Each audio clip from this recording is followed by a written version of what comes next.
6:05 on a Monday morning. Welcome in. Great to have you here on KCMO Talk Radio 95.7 FM. Always streaming on the iHeart TuneIn or KCMO Talk Radio app. We have got some information for you on a Monday morning in Kansas City that I promise you are not getting on any other radio station or from any other media outlet. And that is the big-time update on what is happening with the Kansas City Chiefs and, more notably right now, the Kansas City Royals. As we sit here on a Monday morning, Frank White is 6 days removed from being recalled here in Jackson County. Woo! Oh, did I do that? Sorry. And the movement for the Kansas City Royals is not in Jackson County. In fact, if you thought that this whole delay was about waiting to see if Frank White's removal may lead to maybe a future in Jackson County, that just happens to be a coincidence. Right now, all the action appears to be up north in Clay County, with the 119th and Null sitting there as, a secondary option. That's what it appears to be down to right now. In fact, Washington Square Park is a distant third at this point, if it's even in the conversation. But the Royals are negotiating with Clay County. That's happening. In fact, they are spending money to do some due diligence. They're helping the county pay for some due diligence. That's things like looking into financial advisors for a sports authority up there. Questions on county finances under the agreement. All those different things that have to happen to expedite and move ahead with a North Kansas City project, those things are happening right now. Now, this doesn't mean that North Kansas City is a slam dunk. It doesn't mean that the Royals are definitely going there. I'm just saying those conversations are further along than they've ever been. And there's actually money at stake right now. The Royals are spending money despite the fact that there's, NDAs all over the place. Royals are spending money because they are that intrigued by that location in North KC. So that is something that after a lot of talk up north and the Northland looked like it was out of it, then it was back in, then it was out, then it was back in, and around we go on this entire thing. The Royals are absolutely serious about that North Kansas City spot. You don't spend that money now with the county to do your due diligence if it's just a leverage play. If it's just about really getting something else out of Jackson County or out of the state of Kansas or Overland Park or whatever it might be. That's not what's going on right now. So that is a big development here for the Kansas City Royals. Now for the Chiefs, well, the Chiefs are kind of in this holding pattern, but we do know this much. The Chiefs want no part of the Royals. If the Chiefs are going to stay in Jackson County, it looks like a 1/4-cent sales tax on the ballot, most likely in April. Get the Royals out, own the sports complex, and away we go. That's the play for the Kansas City Chiefs. And it's a play that we've told you about for a long time would be a very smart one. I mean, I think we said this for the first time a year ago on this show. If the Chiefs can get the Royals out of Jackson County, they can go to the folks, go to the voters and say, listen, we like the idea of a 1/4-cent sales tax. That gives you, the Jackson County voter, a tax cut. Now, what do you mean by that? Well, right now, the two teams are splitting 3/8 of a cent. So they split a 3/8 cent sales tax. What does that mean? They each get 3/16 of a penny on all the transactions in Jackson County. If the Chiefs say we want a 1/4-cent sales tax, they're getting more money. They're getting 33% more money from the taxpayer, but they can go to you and say, we're cutting your taxes.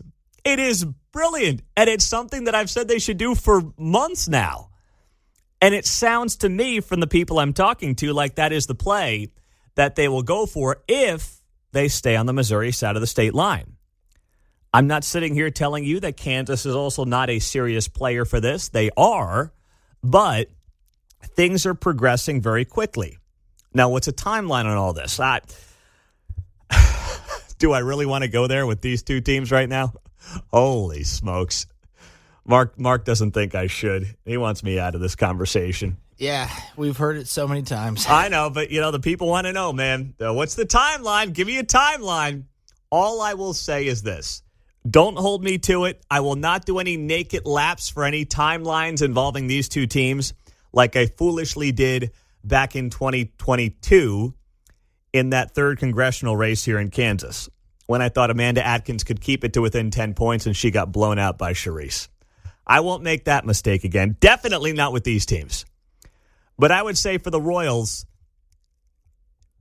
if we don't have something or hear something more concrete in the next month, that would be a surprise. So we're sitting here on October 6th, take it all the way to Halloween. I mean, remember, too, the state of Kansas has made it very clear they need something by the end of this month when it comes to a star bond district to review it, to then approve it by the end of the year. That's their deadline. They can't get something on December 30th and then be like, oh, yeah, sure, we can approve that by tomorrow at midnight. Like, no, they have made it very clear. Ty Masterson has said on this show, Senate president and gubernatorial candidate, listen, we got to have something by the end of October. So that timeline matches up with what I'm hearing on the other side of state line, which is end of October, early November is really when this thing has to be figured out by the Royals. And then that opens up the Chiefs to basically go out there and do what they want to do in Jackson County, which is go to the ballot in April. Now, you will have the Kansas City earnings tax on the ballot. So that's always a little dicey, although that thing passes with flying colors. But if you're the Chiefs, you go in the ballot in April and you say quarter-cent sales tax that cuts your taxes, that brings more money to the Chiefs as well for things like maintenance, upkeep, and whatever they want to do out at Arrowhead Stadium.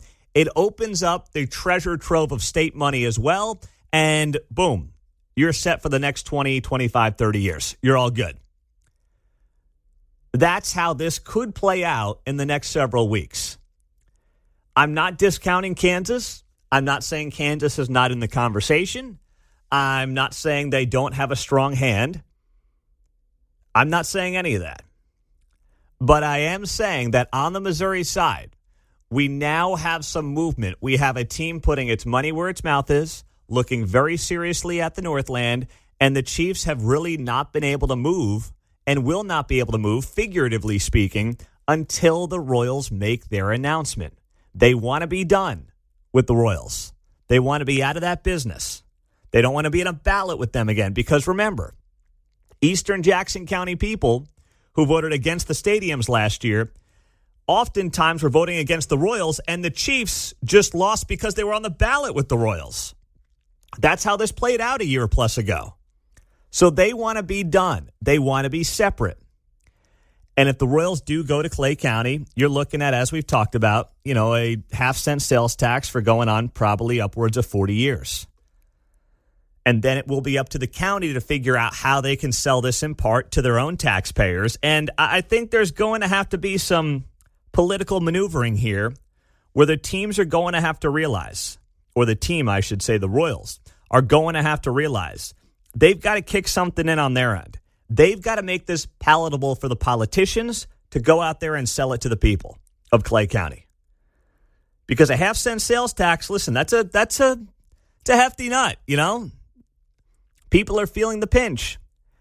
And I believe there's a better chance it can pass there than in Jackson County, but it still is going to have to be a much more effective campaign with people who are much more in tune with the regular voters than the people who were involved in that joke of a campaign last year. Whether it was Sly James, who I like, and, Sly and I mix it up all the time on KCTV5, but, that he can't be the face of this thing, okay? You can't do that. Axiom and, Jeff Rowe, I know that they've got a long legacy here in this town, but, and I think they probably knew they were going to get their clocks cleaned come Election Day, but they didn't help out much at all, as far as I could tell. Hey, let's run a 15-second ad a couple of weeks before with Mahomes. That'll do it. You guys don't realize why people are upset with this whole deal. Patrick Mahomes was not going to save you. Travis Kelce was not going to save you. And my hope is that they've got different people in charge that could actually help them get this across the finish line if that is ultimately the route and the location up north that they decide to go down. Pete Mundo on KCMO at 6:15. We've got the Chiefs playing Monday Night Football tonight in Jacksonville, taking on the Jaguars. Watched a lot of football yesterday. I'm sure you did as well. But the big controversy over the weekend came from who is going to be playing at the halftime show. And maybe this shouldn't bother me as much as it did, but I saw the clip and I was like, you've got to be kidding me. This thing had me all worked up. I'll play it for you next on KCMO. Mark, I didn't tell you to play Bad Bunny. I just told you I was going to talk about Bad Bunny privately off the air. That didn't mean I wanted you to play Bad Bunny coming back. Oh, sorry about that. Are you trying to ruin the show 20 minutes into a 4-hour program on a Monday? No, not at all. Okay. Well, let's not do that again, okay? Because I don't know what Bad Bunny just said. Do you? I don't either. I should have checked. All right. Yeah, probably should look up. I did look up clean versions because I don't know what he's saying. So I did. It says clean. Well, even if it's not clean, I don't know what it would have been, okay? I have no idea what he was saying there. Bad Bunny is, yes, a massive global superstar right now in the world of music, but Bad Bunny has no business playing the halftime show at the Super Bowl coming up in a few months because Bad Bunny's songs are not sung in English. Kind of a problem, John. Well, yeah, he said he didn't even need to play North America. That's the kind of thing I object to. It's not the whole... that's my biggest objection. He didn't need to play here, so why are we inviting him? Well, let's start off with what he said the other night before we go there, and that is Saturday Night Live. Bad Bunny found himself hosting the show. And no, I was not watching on Saturday night. I was doing what most football-loving Americans were doing, and that's watching college football on Saturday night. But then I wake up Sunday morning, and I see the clip of Bad Bunny basically trolling those of us who are not happy about his selection for the halftime show. He goes on Saturday Night Live, and here's what he had to say. Wow, thank you. No, but really, I'm very excited to be doing the Super Bowl, and I know that people all around the world who love my music are also happy, especialmente todos los latinos. Y las latinas en el mundo entero y aquí en los Estados Unidos, todas las personas que han trabajado para abrir puertas, más que un logro mío, más. Someone who's just tuned in to KCMO the last 20 seconds thought we flipped to Spanish reggae music here. Zap feed. Peter Mundo. La música.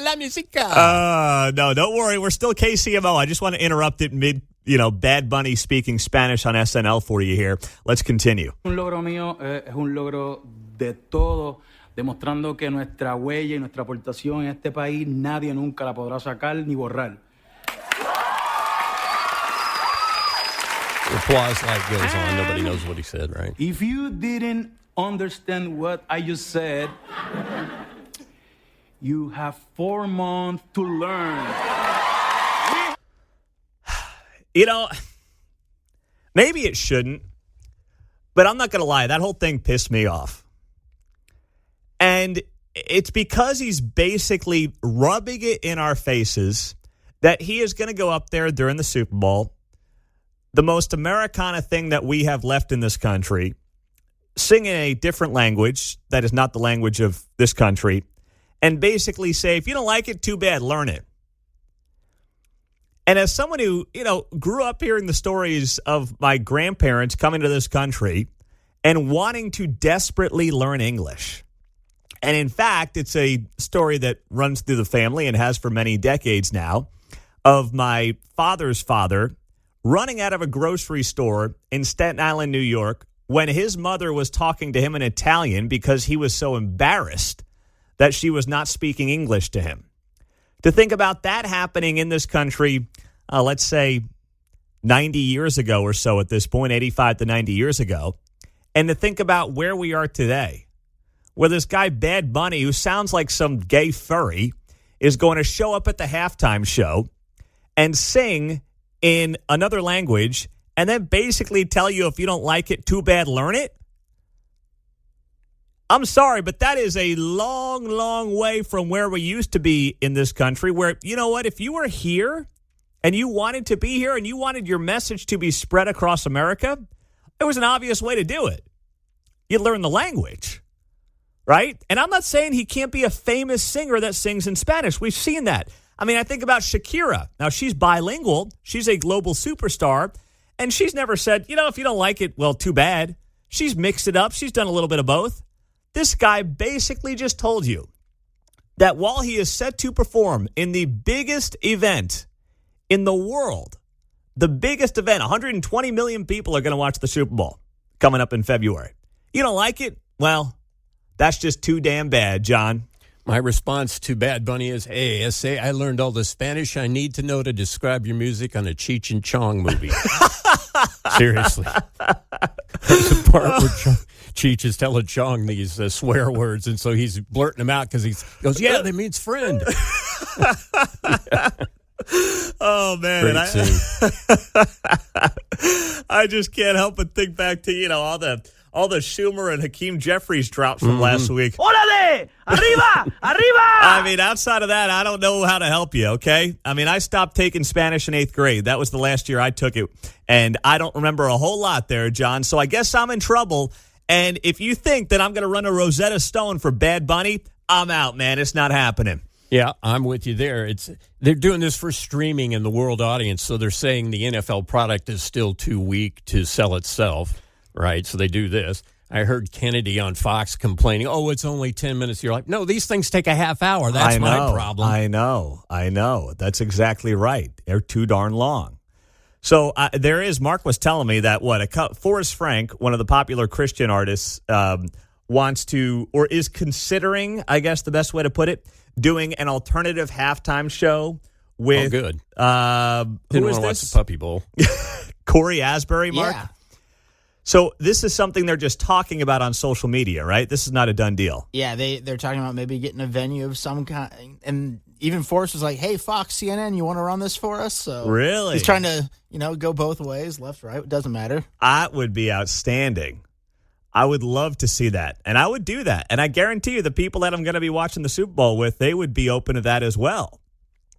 So Bad Bunny's not helping his cause here. Instead of going out there on SNL and being like, hey, listen, I know you may not know my songs. You may not, speak the language, but we're going to have a great time. We're going to be, America. This is all about Americana. This is all about really leaning into American culture. There's nothing more synonymous with American culture than the Super Bowl. And instead, Bad Bunny just flips you a middle finger. That's what he does. A couple of birds is what he flipped you. Speaking of birds, what's going on with the shutdown? Everyone's flipping birds at each other there. We'll get to it coming up. Two of the funniest things just happened here in the studio. I just got to take you behind the scenes here for a moment on KCMO Talk Radio. So I'm setting up the TV in the studio. It always goes dead on the weekends. And I'm flipping through the channels. I see our buddy Warren Sears, KCTV5 meteorologist, who you're hearing this morning on KCMO, has just grown out a porno stash. I think he's like 23, 24, and he's a great guy. I've met him many times. We did a golf charity tournament together with Dayton Moore. But I think he's trying to look a little older, so he just grew out his porno stash. And then on Morning Joe, I just flipped on MSNBC to kind of see what's going on the cable news channels. And I am going to share this right now. I will post it on my Instagram stories at Pete Mundo. I'll put it on X at Pete Mundo. I'm not kidding you. This is the Joe Scarborough Morning Joe NFL Power Rankings. And the number 1 team is the Lions. The number 2 team is the Bills. At number 3, he's got the Eagles. At number 4, he's got the Toronto Blue Jays. He's got a Major League Baseball team at number 4 in the Power Rankings. I guess that 13-7 win over the Yankees yesterday really caught his attention. I don't think this is actually on Scarborough. The problem is, the soy boys that you've got doing production on these left-wing cable news networks, they're not sports fans. They're not, right? So someone puts the Blue Jays at number 4. It's just like, man, That is MSNBC in a nutshell. I took a picture of it on my phone before it cut away. I just happened to be like moving real fast, and I got the photo on my phone. I will share it for you. It's absolutely hysterical. In the meantime, we're 5 days into a government shutdown.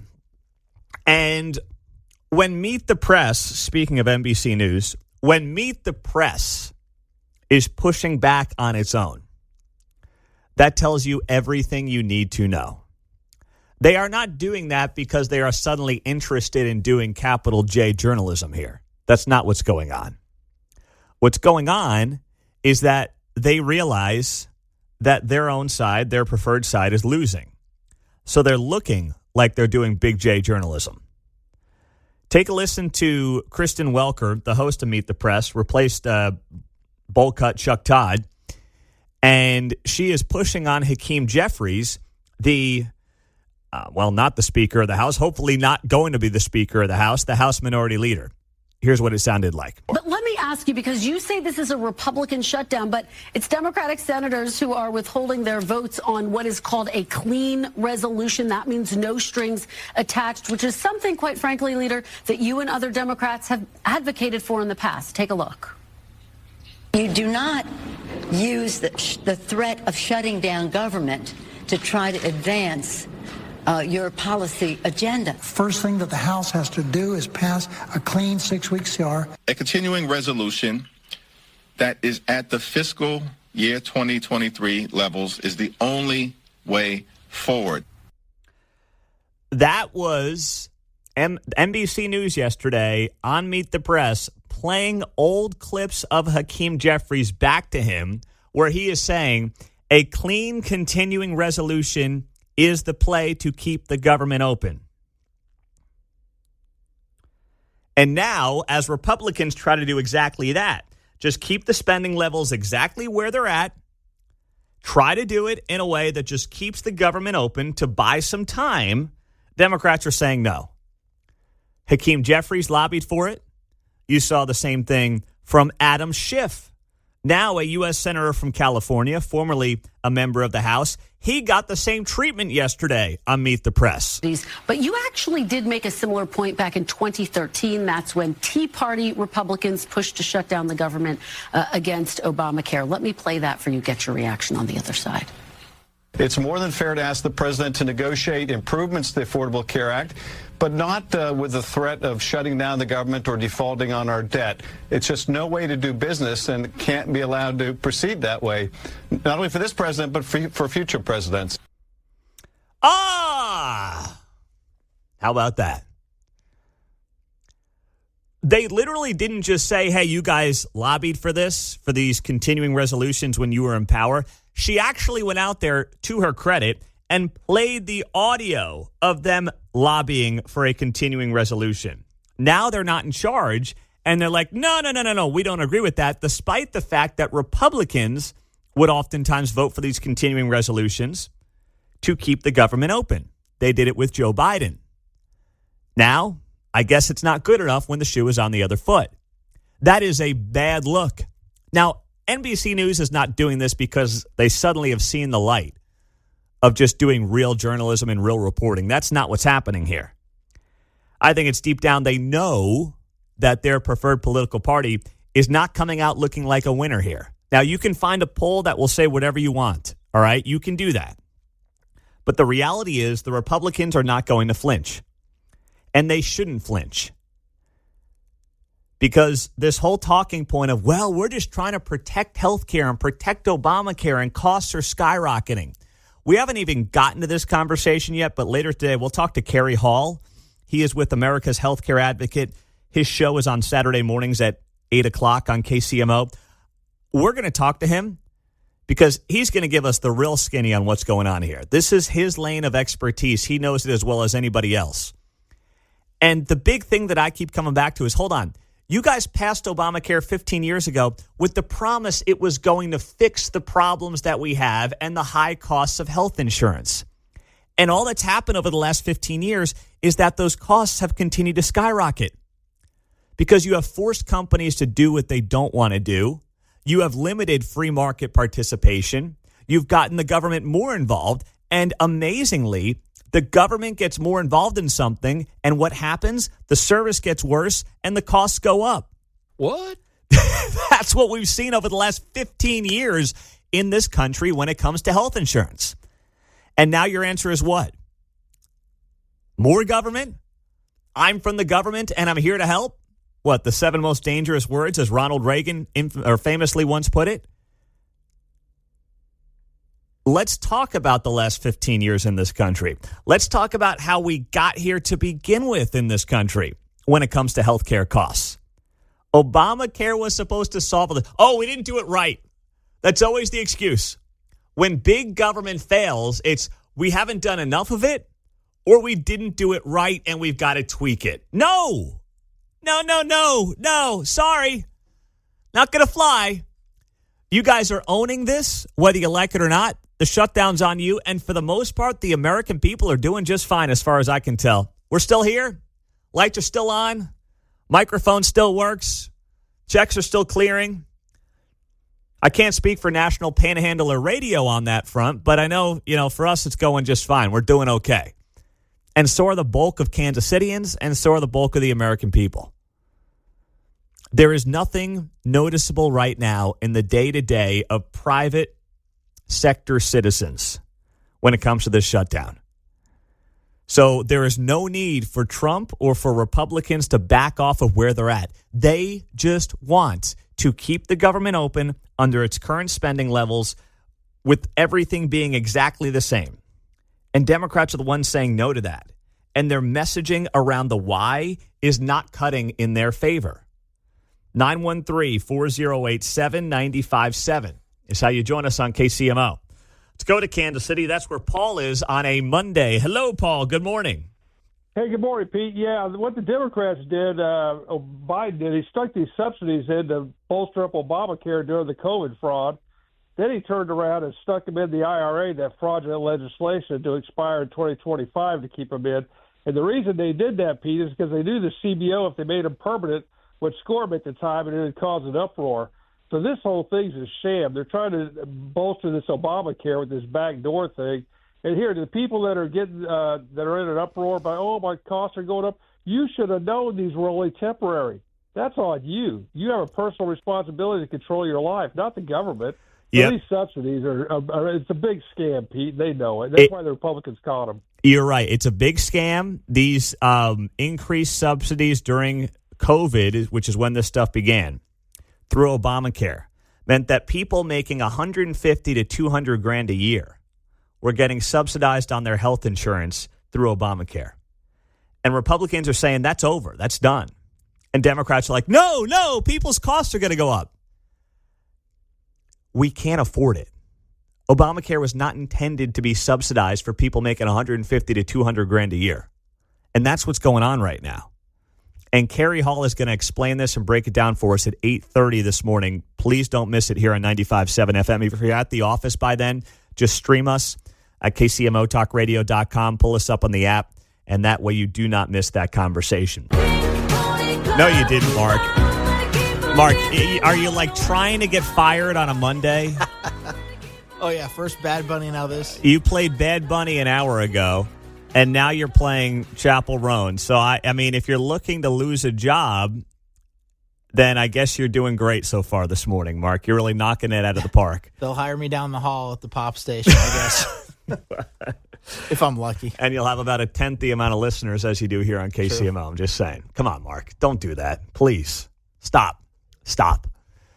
So, Chapel Roan had these 2 big concerts here at the World War I Museum on Friday and Saturday. She's from Springfield, so she's doing these shows in New York, L.A., and then 2 here in Kansas City.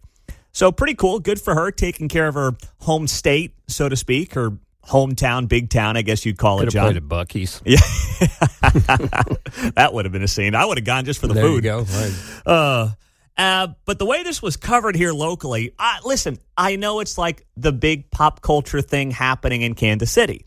And when you are in the conversation with New York and L.A. for getting these 2 concerts in Kansas City from Chapel Roan, who's one of the bigger pop stars on the planet right now, that's cool. That's a great deal.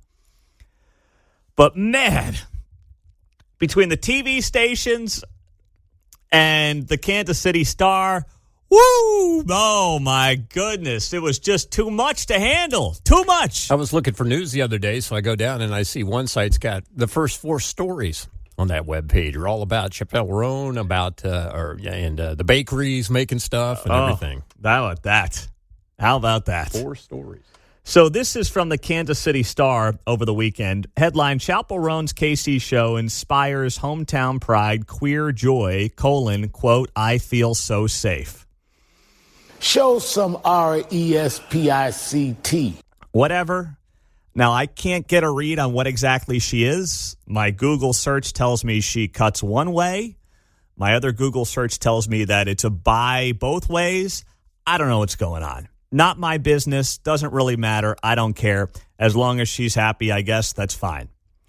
But this article starts off in a very disturbing way in the Kansas City Star. It starts off with a woman named Tiffany McLemore. It says here, Tiffany didn't know she'd become a Chappelle Roan fan. The 45-year-old mom from Nixa, Missouri, outside of Springfield, was introduced to the Missouri-born pop star by her 10-year-old daughter, Kristen. Okay, so far so good. Tiffany goes on to explain, quote, Kristen, who is her 10-year-old daughter, is part of the LGBTQIA community. And so that's kind of how we got into her. And after that, we discovered she really is from Willard, and so we really just thought that was awesome. And when we found out she was coming to Kansas City, we just had to be here. Kristen, the 10-year-old, writes the Kansas City Star, came out as transgender about 1 year ago, Tiffany said. And while their family has found, quote, a really inclusive homeschool community in the area that we live in, she said, having an outwardly queer figure her daughter can look up to has been really meaningful. You have a woman leading the article in the Kansas City Star, bragging about her kid transing at 9.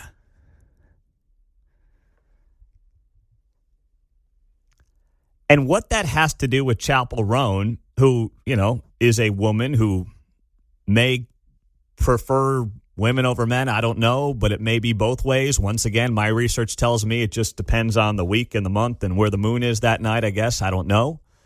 But the fact that you have a mother willingly going to the Kansas City Star, telling her story about her preteen child making a disturbing decision like this at 9. Not 9.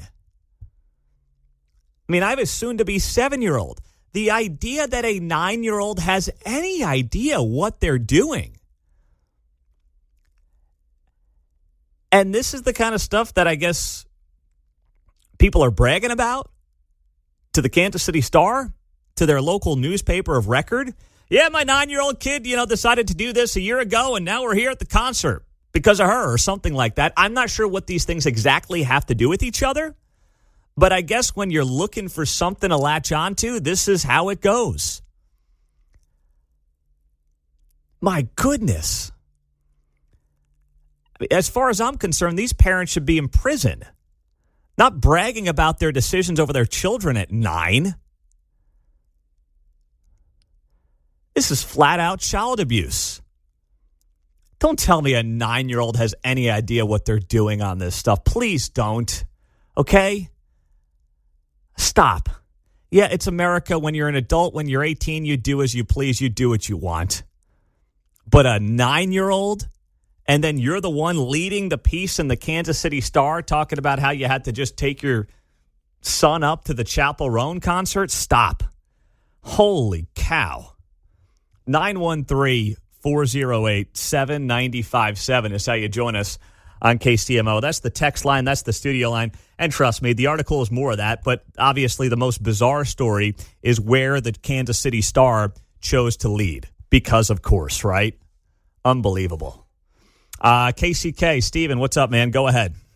Oh, Pete, good night. I was watching Outlaw Days on the World PBR Championship and instead of the Renaissance Fair. Going, it's great that it was there. It's great for Kansas City. Who needs New York or L.A.? We got it all right here. But listen, this is at least 50% of this, we can maybe revisit this in the 9 o'clock hour. 50% of this is on the Red Star because they are obviously desperately searching for some sort of a case to put their agenda forward. I mean, they obviously sought this person out. I mean, I don't know. Was that person just that's a walking great around question. It's a great question, Stephen. You know, I don't know how they track this person down, to your point, but I'm sitting here and I'm like, out of all the tens of thousands of people there, they just happen to find this one mom who's got a 10-year-old who transitioned a year ago, and they're here at the Chapel Roan concert, and obviously you lead the story to push that agenda on your readers. That's what it's about.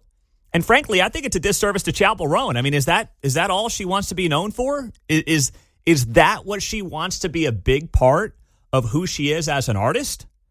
I wouldn't think so. Luke and Merriman, go ahead, Luke. Hey, this is Luke and Miriam, and my wife is friends with one of the bus drivers for the tour, so he gets to drive all the equipment around and then just hang out for 2 days when they show up. So I went down there to pick him up and to drop him off because we showed him a good time while he was here in town. So I picked him up at the beginning of the show, and I dropped him off at the end of the show, and it was insane. There were 30,000 people wearing pink cowboy hats and pink cowboy shoes. And, man, they must sell a ton of clothing down there when they're there because it was literally insane. I would highly suggest people don't go down there for concerts like that. And I don't know why they picked this location. It was a nightmare getting in there. Yeah. It was traffic for like 3 miles. I can't say I'm shocked by that, Luke. And I don't mind a pink cowboy hat. I had one back in college just for fun, but, different meaning, different message, I guess. But, that's fine. It is what it is. Little local drama I want to highlight here over the next couple of minutes. Good morning. Great to have you here on KCMO. So we've got some of these local city council races and mayor's races on the Kansas side of the state line here coming up over the next few weeks.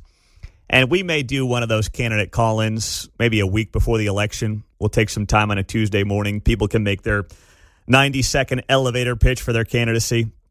Stay tuned for that information. When I want to do it, we'll do it here in a couple of weeks on KCMO. But a lot of drama. Prairie Village is one place where they have really come together to build a slate of candidates who are against the incumbency and push back on some of the crazy spending that continues to come out of Prairie Village and just the bad public policy coming out of Prairie Village. And it's much easier to get the word out in a place like Prairie Village, that's all of a couple of square miles compared to a place like Olathe or something like that. But still, they've done a very good job of that thus far. And the Johnson County Post is having its own little debate this week. And many of the candidates who are against the status quo are not showing up. And what's happening? Well, people are claiming that, oh boy, these candidates are afraid of the Johnson County Post. Now, the Johnson County Post is not the Kansas City Star. I mean, it's not that big of a piece of garbage. It's great to have local media really hyper-focused on a place like Johnson County, like the Johnson County Post does, but they do have their bias, very clear bias. When you want to get into the incestual nature of some of media and its local politicians, this is case in point. The Johnson County Post has a long history of this. The Johnson County Post was founded by the Prairie Village Ward 5 councilperson Greg Shelton's brother-in-law. That's a little awkward, don't you think? You think there's any bias there when the founders of the Johnson County Post are related to one of the incumbent members of the city council and one of the members who is part of the status quo in Prairie Village? You don't think that's a little weird? Of course it is. Would you trust that media outlet? I wouldn't. So basically, these people who are trying to basically break up the status quo in Prairie Village, they're not going to go ahead and walk into that lion's den. Why would they? There's never anything about transparency in the questions that get asked at the Johnson County Post Forum. They'll say, oh, yeah, sure, submit your questions in advance. But and I know that they're going to ask what they want to ask. That's how it always goes.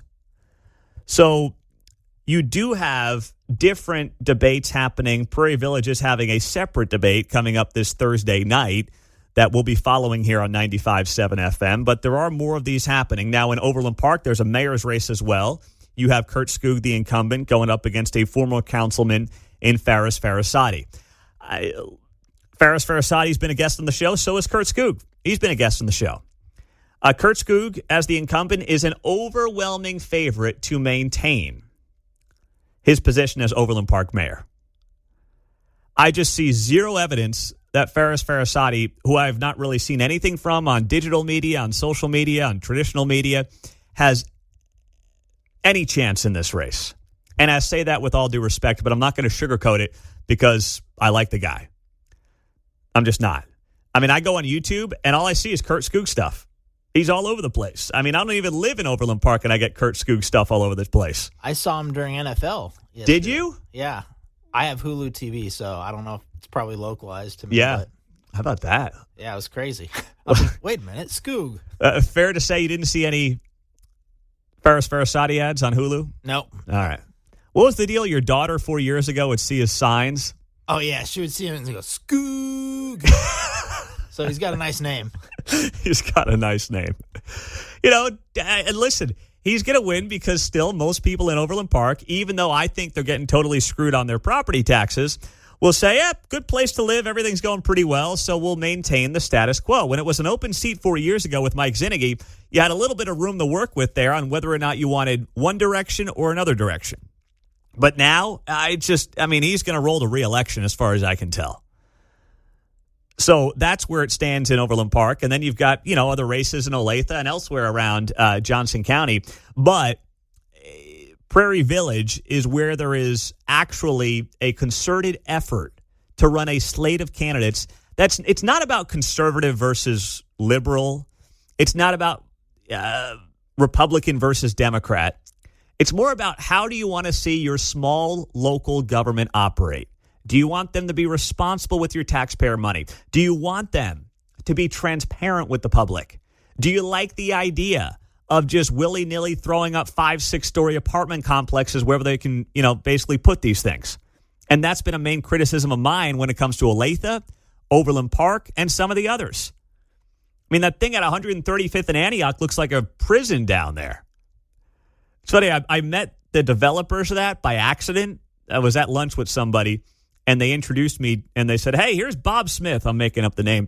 Bob built the big new apartments going up there, 135th and Antioch. Man, was I biting my tongue on that one. Whoa, John, that was bad, man. By himself? Because, not much design there. I know. I had so many wise guy comments in my head. I'm like, oh, good to meet you. I was very proud of myself for biting my tongue on that one. I'm going to be like, that'll be a great penitentiary in about 20 minutes or 20 years or so. That'll look great down the road. But I did not make that kind of a comment. I kept to myself, and I said, good to meet you, sir. You think you could help Kansas City out with a new jail? Yeah. Borrow the blueprint there? Exactly right. Oh, man, I'm sure someone's driving by that thing right now. It's on the southwest corner of 135th and Antioch, and, I mean, it is hideous. There's another one in Olathe, College and Ridgeview area. I mean, these things are just, disgusting. But these city councils give these developers basically all the rope they want to do whatever they want. And they're just like, thank you, sir. May I have another? And they are not looking out for the residents or the taxpayers in the area. Telling you, he's not often right, but when he is right, he's really right. And that is Bill Maher.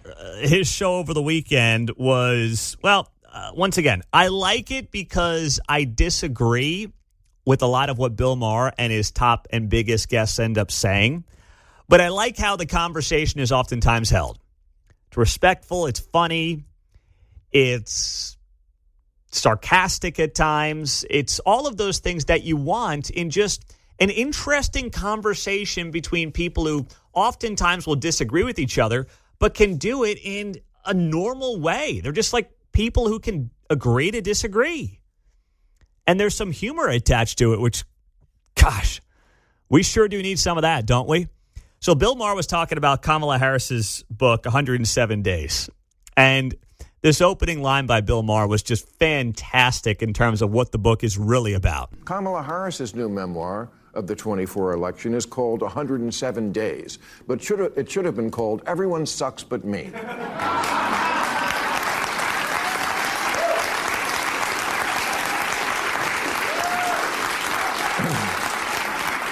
107 Days is a victim's title because, get it, she only had 107 days to win. Yeah, and $1.5 billion and a built-in army of about 75 million people who'd vote for any human-adjacent life form that wasn't Trump. But in 107 days, nothing is ever Kamala's fault. Biden lets her down by not stepping down sooner. Pouty face emoji. Gavin Newsom, he was asked for his endorsement, but texted, "Hiking, we'll call back." But then never did. And then he didn't even ask her to prom. America itself lets Kamala down by not being ready for the running mate she really wanted, Pete Buttigieg. So she's stuck with the Home Depot paint salesman. And the rest is herstory. Poor Kamala. We made her the star of a rom-com and didn't even give her a gay best friend.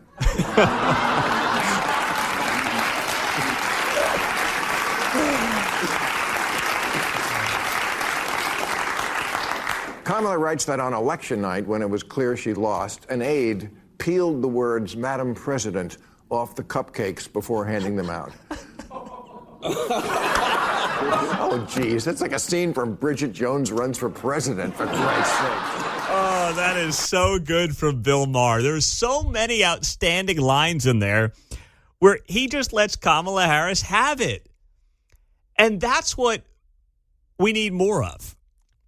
That's what, in particular, that party needs more of, but I would say both sides need more of, which is like when you screw up, call it out. It's like being a good parent. If you let your kid run wild and you never hold your child accountable, what do you think is going to end up happening? It's always going to be somebody else's fault, John, and this is a great example of that. Hey, people used to stay up till 10:30 to watch stuff like that back in the day. Yeah. Right? This is what used to be on late night. Hey, could you imagine how much fun Kimmel and Colbert and these guys could have with Kamala's book, 107 Days? No. You're right. I can't either. When they said humor, they thought they said tumor. And he said, take it out, please, now. This is such an easy book to make fun of for all the reasons that Bill Maher just did in that minute and 50-second clip. Kamala's the victim. Everybody around her let her down. She had $1.5 billion. Half the country can't stand Trump, and she still screwed it up. And the reality is, had more people turned out based on the polling, she would have lost by more. That's what the polling shows. Had there been a higher turnout, she loses by a wider margin. Had the campaign gone longer, she would have lost by a wider margin. Instead, what do you get? You get Kamala pointing the finger. Because, well, that's all she's good at.